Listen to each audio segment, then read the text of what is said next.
Ito na ang hinihintay ng lahat. Matapos ang isang masakit na 5 set na pagkatalo laban sa Australia kagabi, rumesbak agad ang ating pambansang koponan. Walang pinalampas ang Alas Pilipinas Women nang pagbuntunan nila ng galit ang koponan ng Kyrgyzstan sa nagpapatuloy na 2026 AVC Women's Cup dito mismo sa Kandyan City Arena sa Ilocos Sur. Isang mabilis, malupit at dominanteng straight set sweep ang ibinato ng Pilipinas 25-9, 25-11 at 25-17. Ganito ang bounce-back game na gusto nating makita. Solidong laro mula umpisa hanggang dulo. Kung matatandaan nyo mga ka-joust, galing ang team sa isang nakakahihinayang na collapse laban sa Australia kung saan hawak na sana natin ang 2-1 set lead pero kinapos sa dulo. Ayon nga kay interim head coach Shaq De Los Santos, malaking lesson learned ang larong yun at kitang-kita naman sa court ngayon na natuto agad ang ating mga manlalaro. Imbes na panghinaan ng loob, ginawang gasolina ng Alas ang pagkatalo para ubusin ng Kyrgyzstan at itaas ang kanilang kartada sa 2-1 sa Pool B. Napakahalaga ng panalong ito para manatili tayong buhay at nasa magandang posisyon papasok sa knockout phase ng torneo. Ang pinakamalaking adjustment na nakita natin ngayong araw ay ang tinatawag nating tactical urgency. Atake agad, walang patumpik-tumpik. Dahil sa marami sa mga manlalaro ng 2025 core ang hindi nakalaro, ang mga veteranong tulad nila Alyssa Valdez, Jovelyn Gonzaga at Ces Molina ang nagtimon ng bagong mukha ng Alas Pilipinas. Pero pag-usapan natin ang naging depensa sa net. Bakit naging ganito kadali ang laro? Simple lang, ang ating net defense at transition plays ang pumatay sa ritmo ng Kyrgyzstan. Dahil sa magandang selya ng ating mga blockers, napilitan ng kalaban na mag-adjust ng kanilang attacking angles na nagresulta sa sunod-sunod na errors at madaling counter-attacks para sa Pilipinas. Himayin natin kung paano naging lopsided ang laban na ito. Unang set, 25-9.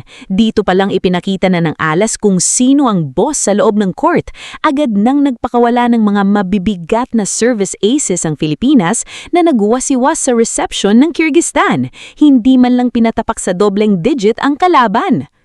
Ikalawang set, 25-11. Sinubukan ng Kyrgyzstan na pumalag sa mga unang bahagi pero dahil sa matatalinong set play at pamamahagi ng bola ni Kyle Negrito, buhay na buhay ang opensa natin mapa open, middle o back row attack. Kay daling nakuha ang 2-0 lead.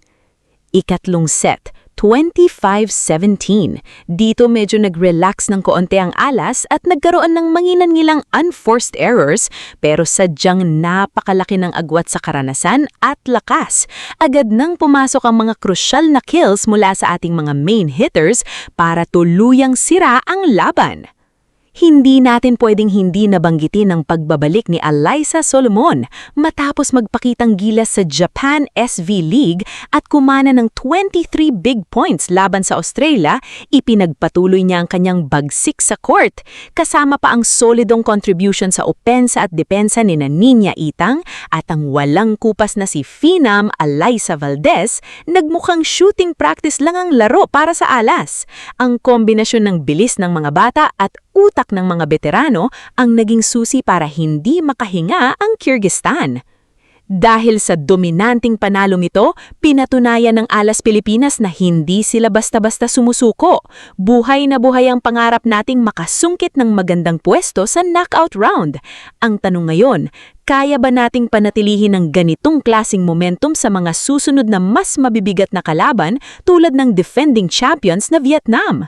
Yan ang ating aabangan. Mag-comment kayo sa ibaba kung ano ang reaksyon nyo sa naging laro ni na Alyssa Valdez at Alyssa Solomon ngayon. Huwag kalimutang i-like ang video na ito at mag-subscribe sa channel natin para sa mga pinakamasariwa at pinakamalulupit na sports updates sa bansa. Hanggang sa muli, ako si Joust Volley. Peace out! Thank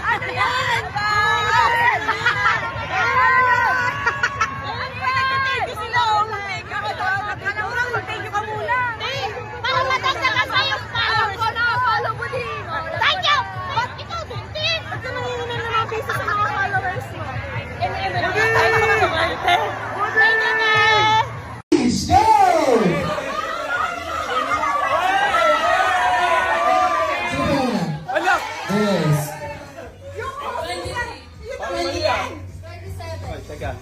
Wait, wait.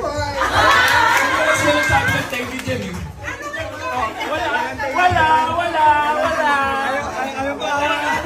Then I switch my flight and I'll be right back at it by the end of the night. Can we pretend that airplanes in the night sky are like shooting stars?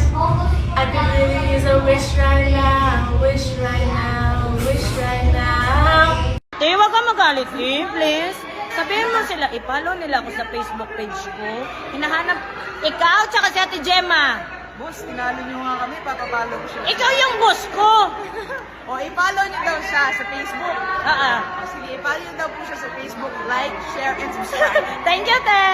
Bye-bye, te.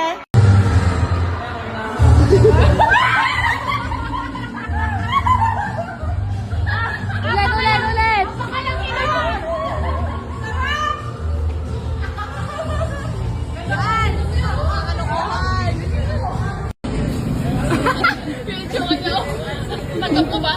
Okay lang. Maluluto naman. Maiinit naman, di ba? Masarap pa yan. Mamangit naman yung ano. Parang masarap yung germs. Mawala naman yung germs, no? Ano ko to sa'yo eh?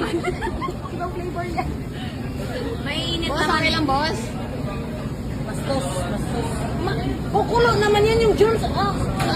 Oo, matay ko. Karma. Ito talaga yung pinakamatinig sa Tio. Pinakamatinig. Pag yan na, Viral? ay, pag yan nag-viral, Pinakamatinig si Bangus. Get one. Walay. ano na protein? I-order na ba? Ay, dalawa po. Ay, ayaw. Yung paa. Si Ate Mas, naibo na naman ako. Diba ni G? Kaso na to, sabi ko siya. Again. Dito na. Your mom. Your mom. Mom, let's go, Mom. Ate Mar. Marlon. Ikaw bumili niya eh. Get one. Make it true, Valley. For the gram. Per jersey number daw.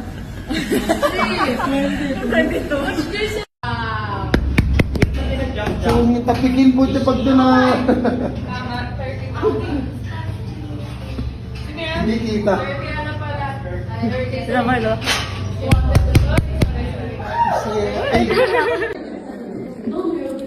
Yung marunong, kinamay.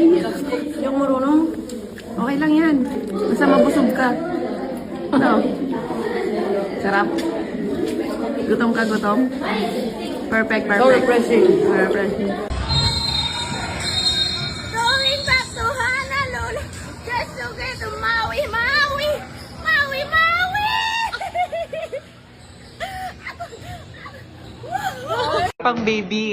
Pang baby yung ano, yung sa kamay.